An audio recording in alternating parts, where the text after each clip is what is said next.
going live to talk about our snakes today. And there are a couple things that are happening right now, and so we wanted to take this opportunity to tell you about them. So I am holding Peppa here. She is our Eastern hognose, and hognoses are known for being really funny when you encounter them in the wild. So they'll flail their heads up and mimic a cobra. They'll also play dead by flipping on their dorsal side. But luckily Peppa has been here a while and she was socialized by our employee Sarah, and so she's okay with me holding her now and she doesn't react like that anymore. And she's actually quite friendly. And she's a full-grown hognose and she doesn't have much marking anymore. She's pretty much this solid dark on her dorsal side and solid light on her ventral side. And Peppa has some lesions going on, some scale rot. She loves to sit in her water bowl. And so we noticed that she's spending too much time in her water, so we moved her to a smaller water bowl so that she couldn't submerge herself completely. Well, she still submerged as much as she could. Now she's on the smallest water bowl possible, but we've been giving her some veterinary care. And so people often ask what we do with our snakes. They think they just sit in these tanks all the time and we just feed them every 2 weeks. But we do things like socializing them so that they're comfortable with us, so that when we do programming or get them out for visitors, they're not attack snakes, they're just chill like this. But then we also do treat them and give them different enrichment to keep their lives interesting. So she's been getting some baths where she's soaking in this betadine to help with what's going on here. And so we'll keep monitoring her as that progresses. We have another fan favorite here. This is Buffalo Bull. Buffalo Bull is a bull snake. And we actually added some name tags because people always want to know what our animals' names are. And they all kind of have some funny names. So Buffalo Bull here is a bull snake. And Buffalo Bull is over 5 feet long. And let's see it. So Buffalo Bull is in a box. Not what you would expect to find, right? And this is a trick that I picked up from the Oklahoma City Zoo enrichment team. The Tulsa Zoo herpers have helped me with snake care, and then the enrichment team at the Oklahoma City Zoo gave me a bunch of ideas on how to make sure our animals have the best life possible, as well as the healthiest life. So this was one of their ideas that we went ahead and implemented. Snakes shed their skin. It's called ecdysis. We shed our skin too, but we shed dead skin cells a few at a time, so it's nothing that you notice. You might notice dust in your house. They say a high percentage of dust is just dead skin cells. But for the snakes, they shed it all in one big go. And one of the most interesting things is snakes don't have eyelids, but they do have specialized eye caps that are a scale, essentially, that covers their eye. So when they start to shed, that eye cap turns cloudy or like almost a blue color. And so we can tell that they're going blue. Before that, you might start to notice that the snake is more dry, its skin feels kind of funny, and so we know it's about to shed. And when they're shedding, they need a really humid environment, and that helps that skin peel off from their new skin. So in our tanks, they have water bowls, and you'll often see them soaking in the water bowl before they shed. Then they need a hard surface, something like a rock or a branch to rub against to peel that skin off. And they also need heat.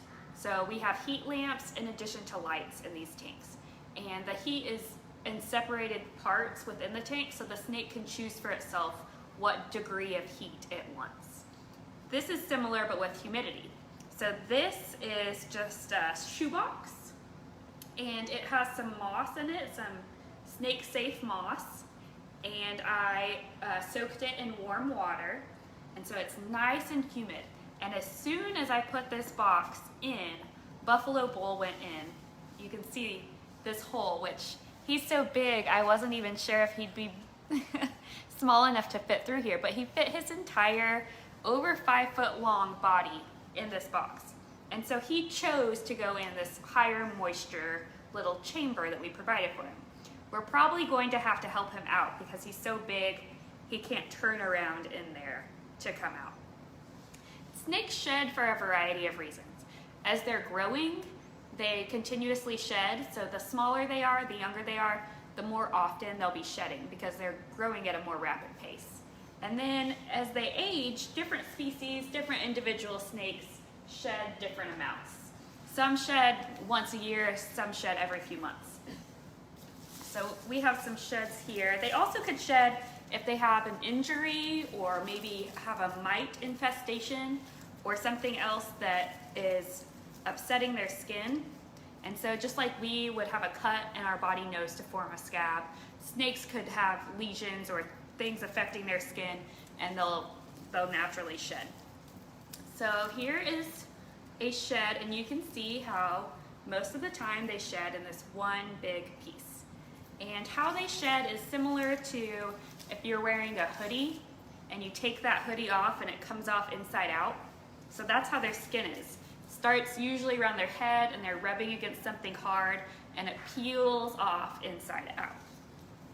Another thing that people often don't realize about snakes is there are different scales. So I talked about how the ICAP is a specialized scale. Also, they have different scales on top than they do on bottom in most species. And what the top part of a snake is the dorsal side, like dorsal fin in a dolphin. And then the bottom side is ventral. So they don't really have like a back and a belly. Those are more anatomical terms for humans, but we say their dorsal side and their ventral side. Their dorsal side has all these little scales that are what you're used to seeing from above. Their ventral side has these wide specialized scales that really help them to slide across the ground. And you can tell when they shed that whole ICAP. And so that's why they go blue. So normally when a snake is about to shed, you don't want to disturb it. So they are, oh, Buffalo Bull can come out on his own. He doesn't want to apparently. So they have decreased vision because that ICAP is clouded over. And so they can be a little more aggressive because they don't have sight. And so it's easy to startle them. They also don't have hearing, so you can startle them easily. And then often their appetite is down. They're using a lot of energy to be shedding, so they're not going to want to be using energy for eating. So I don't want to scare a Buffalo Bull here, but you can try and zoom in, and he does have these cloudy eyes, and then also his ventral side here is cloudy, which these are just little things that you might not pick up if you're in the wild and just encountering a snake, but we spend so much time with these snakes, we notice those little nuances. And so this is just an example of a tool that we use here in captivity to allow our snakes to better be wild snakes and shed on their own. And we have a lot of different sheds because our snakes are shedding frequently. And so there are little sheds from some of our juvenile snakes, all the way up to our 5-foot long sheds from Buffalo Bull. Next time you're in, take a close look at all of our snakes and see if you can notice if anyone is about to shed. We think a couple are here right now. If you have any questions about snakes and their ecdysis or their shedding, you can drop them in the comments, and we hope to see you here soon.